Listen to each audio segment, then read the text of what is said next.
নমস্কাৰ বন্ধুসকল, মোৰ অন্য এটা ভিডিঅ'লৈ আপোনালোকক স্বাগতম জনাইছোঁ।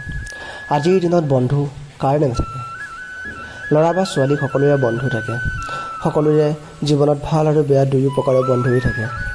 বহুত ক্ষেত্ৰত এজন বন্ধুৰ কাৰণে আন এজন বন্ধু বিপদত পৰে, মানে ইজনে সিজনৰ লগত বন্ধুত্বঘাতী কৰে বা বিভিন্ন ধৰণৰ চলনা বা প্ৰবঞ্চনা কৰে।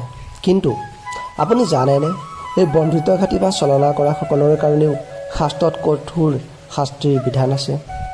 তেন্তে জানো আহকচোন, বন্ধুৰ লগত চলনা বা প্ৰতাৰণা কৰিলে কি শাস্তি পায় বলক।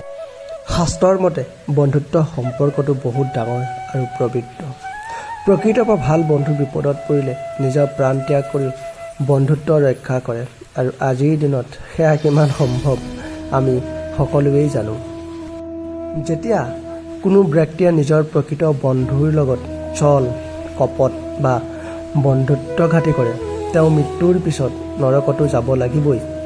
তাৰোপৰি দ্বিতীয় জন্মত পাহাৰত থকা শগুন হৈ জন্ম লৈ বেলেগৰ জীৱ জন্তুৰ গেলা পচা মাংস খাই জীয়াই থাকিব, আৰু এনেকৈয়ে কৰ্মৰ ফল শেষ নোহোৱালৈকে শাস্তি খাব। মানুহৰ পৰৱৰ্তী জন্ম নিৰ্ধাৰণ হয় তেওঁ কৰ্মৰ ফলত। সেইকাৰণে শাস্ত্ৰত কৈছে, যেনে কৰ্ম তেনে ফল।